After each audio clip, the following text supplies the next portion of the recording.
Beaconsfield is a former gold mining town in the northeast of Tasmania, with a population around 1300. It lies 40 kilometres north of Launceston, a small town on the western banks of the Tamar River. But it was not always small.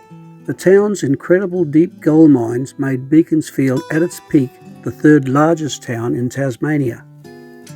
The gold mined from Beaconsfield played a key role in Tasmania's growing economy and helped shape the island state into what it is today.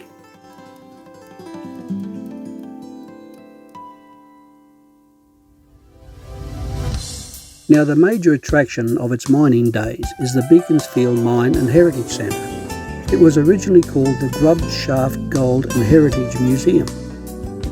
It was formed in 1972. Construction on the actual centre began in the early 80s, finally being opened in 1984. It is currently run by the West Tamar Council and holds over 10,000 pieces in its collection.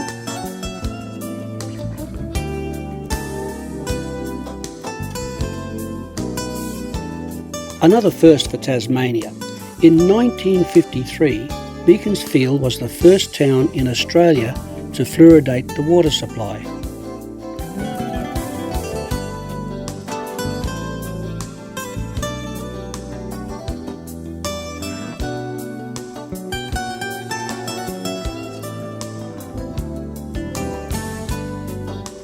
The Walk of Gold, starting outside the Beaconsfield Mine and Heritage Centre, will introduce you to the history of Beaconsfield through stories about the town's buildings and some of its people.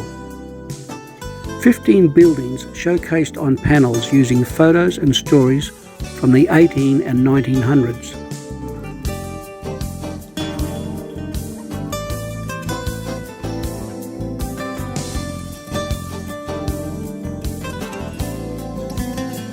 On the 25th of April 2006, a small earthquake triggered an underground rockfall at the Beaconsfield mine. The earthquake had a magnitude of 2.3 on the Richter scale. Earlier speculation had suggested that mine blasting had caused the collapse. Of the 17 people who were in the mine at the time, 14 escaped immediately following the collapse. One miner was killed, and the remaining 2 were found alive on the 6th day. These 2 miners were rescued on the 9th of May 2006, 2 weeks after being trapped nearly 1 kilometre below the surface. Brad Webb was the first to taste freedom about 4:45 this morning. Todd Russell followed 8 minutes later. The boys were playing around pretty well.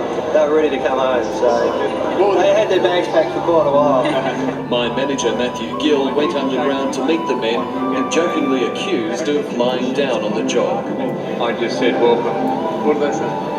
So we just hugged. With their imprisonment over, the miners were driven from the escape tunnel to a quivering field.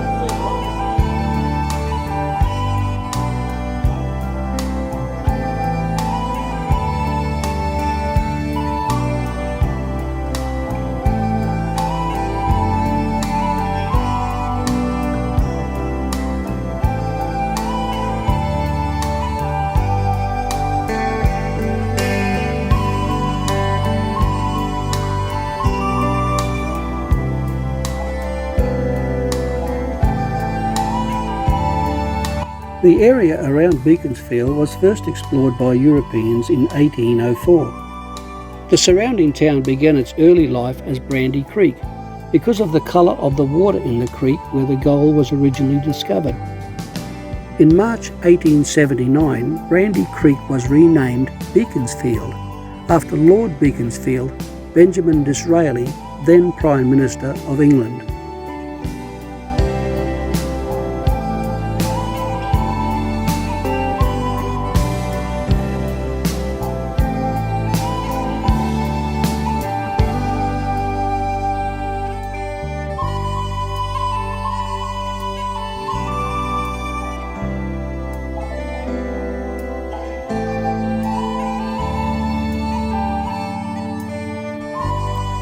Gold was first discovered in Beaconsfield in 1847, but it wasn't until the Daly brothers discovered the cap of a payable gold reef on Cabbage Tree Hill that intensive mining of the area really began.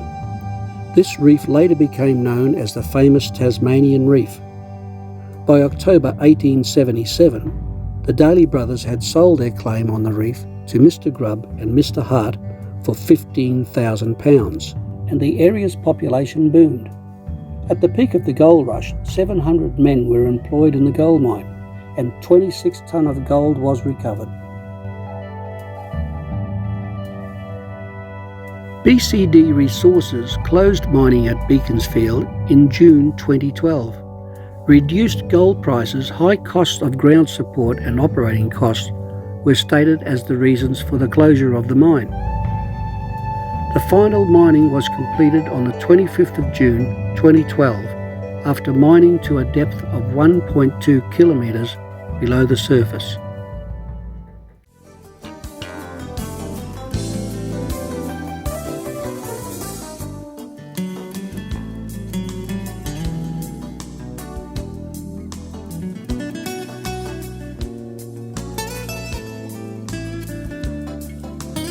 It's not only mining objects that you'll find here.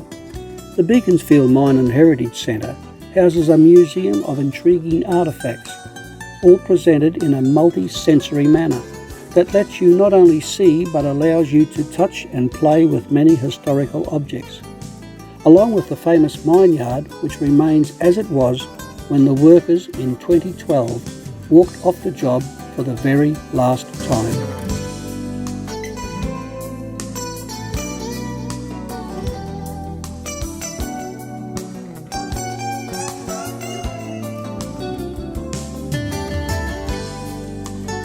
Beaconsfield may be famous for the gold that lies below its surface, but the real riches of Beaconsfield are more valuable than gold.